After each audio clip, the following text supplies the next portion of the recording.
Sumalakay ang PNP Anti-Cybercrime Group sa isa sa umanong cybersex den sa Nasugbu, Batangas matapos makatanggap ng sumbong mula sa isa sa mga umanay naging biktima. Dito naaresto ang isang dayuhan. Yan ang ulat ni Ryan Lesiges. Do you understand these rights? Answer. Do you understand these rights? No, I don't. Walang nagawa ang pagpupumiglas ng dayuhang ito na inaresto ng mga tauhan ng PNP Anti-Cybercrime Group dahil sa pag-ooperate umano ng cybersex den sa Nasugbu, Batangas. Let me just call. That's not anything. Let me just call. Let me just call my lawyer.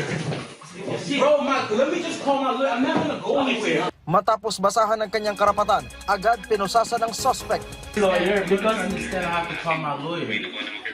You must have understand first before calling your lawyer. Okay? Sa pagsalakay ng mga otoridad, naabutan pa ang isang babae na walang damit habang nakaset up ang mga ilaw at kamera sa isa sa mga kwarto.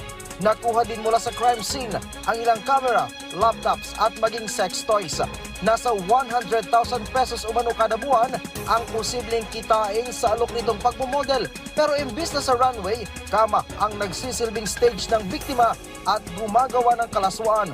Ibinibenta ang mga masiselang litrato at videos online gamit ang isang porn site. Ito po ay nakakonect sa isang online platform para ibenta ang kanyang mga video through online, earning, well, of course, dollars for every show ng mga kababaihan natin. Nag-ugat ang operasyon matapos magsumbong sa PNP-ACG ang isa sa mga naging biktima umano ng lalaki. Papaibigin niya, actually sa dating apps nagsimula, then pag nahulog ang loob, ito ay inimbitahan niya na mag-meet up at bibigyan niya rin ng offer na trabaho na maging model.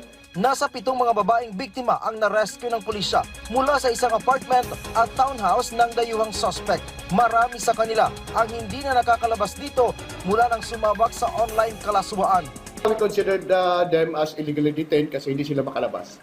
At tinatakot sila, so nagkaroon pa ng manipulation sa kanila kaya stay in lang sila. So kaya ngayong isa nang makatakas, nag-report sa ating himpilan. Naharap na siya sa reklamong paglabag sa Anti-Trafficking in Persons Act na may kaugnayan sa Cybercrime Prevention Act. Kasalukuyang nakadetain sa PNP-ACG sa Campo Crame ang naarestong suspect. Ryan Lesiges para sa Pambansang TV sa Bagong Pilipinas.